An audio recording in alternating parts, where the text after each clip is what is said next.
बिस्मिल्लाहिर्रहमानिर्रहीम। आपने देखा, पूरी दुनिया ने देखा, पूरी कौम ने देखा कि साबिक वज़ीर आज़म इमरान खान साहब जिन्हें नाहक जेल के अंदर रखा गया है।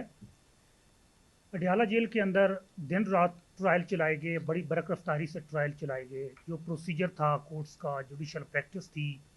कॉन्स्टिट्यूशन के तहत उनको जो हकूक़ हासिल थे फेयर ट्रायल के, जो लॉ के तहत उनको फेयर ट्रायल के जो हकूक़ हासिल थे, वो सारे वायलेट करते हुए, उसकी खिलाफ वर्जी करते हुए उन्हें सज़ाएँ सुनाई गई।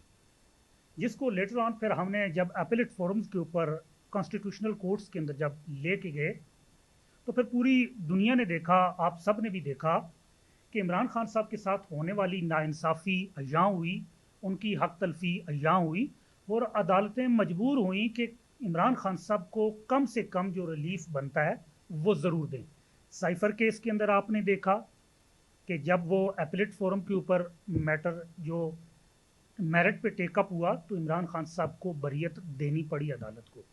इसी तरह निकाह इद्दत केस के अंदर भी ऐसा ही हुआ कि जब मेरिट पे उसको देखा गया, तो वहाँ भी इमरान खान साहब की जो हक तलफ़ी की गई, जो उनके साथ नाइंसाफ़ी की गई, तो उनको अदालत को उनको रिलीफ देना पड़ा। इसी तरह तोशा खाना केस के अंदर जब केस इस्लामाबाद हाई कोर्ट में मेरिट के ऊपर जब सुना गया, तो प्रोसिक्यूटर साहब थे, उन्होंने खुद हाथ खड़े करके कहा कि अगर इनको आप ज़मानत दें, हमें कोई एतराज़ नहीं है। वो प्रोसिक्यूटर जनरल इस वक्त एडवोकेट जनरल पंजाब हैं।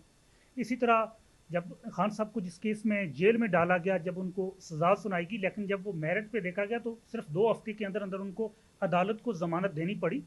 जो बुनियादी बात थी कि जब भी इमरान खान साहब के मुकदमात आला फोरम के ऊपर आला अदालतों में जब उठाए गए, जब हम उनको वहाँ लेके गए, तो उन आला अदालतों की ये मजबूरी बनी कि इमरान खान साहब को कम अज़ कम कुछ ना कुछ वो रिलीफ ज़रूर दें, कम अज़ कम कोई इंसाफ उनकी किसी हद तक उनके लिए कोई ना कोई इंसाफ का फैसला हो। लेकिन अब सूरत हाल ये है कि कुछ अर्सा पहले तक इमरान खान साहब के जो हमारे मुकदमात फ़ाइल थे, जो अदालतों के अंदर हमने दायर किए हुए थे, उनकी समाअत ही नहीं मुकर्रर की जा रही थी, और ना ही अभी तक मुकर्रर की जा रही है, सवाए चंद एक केस की।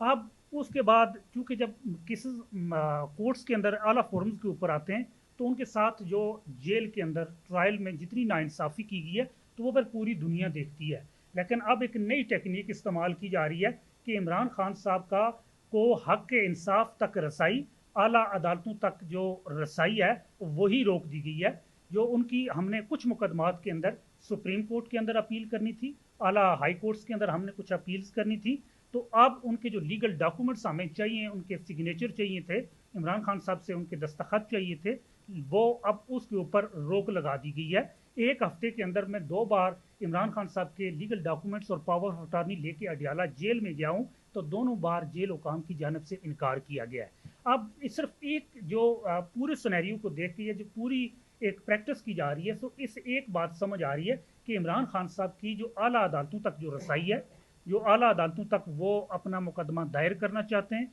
जो वो अप्रोच करना चाहते हैं, तो उसके सामने एक ऐसी रुकावट खड़ी कर दी गई है कि ना तो इमरान खान साहब नया केस दायर कर सकते हैं इस वक्त, ना वो किसी केस में अपील कर सकते, ना ही होने वाली नाइंसाफ़ी को किसी आला अदालत के अंदर इस वक्त वो चैलेंज कर सकते हैं। तो इस वक्त इमरान खान साहब पाकिस्तान के निज़ाम के, इस निज़ाम इंसाफ के एक ऐसे कैदी हैं जिनको हक इंसाफ तक से, जिनको अदालत तक रसाई से ही महरूम कर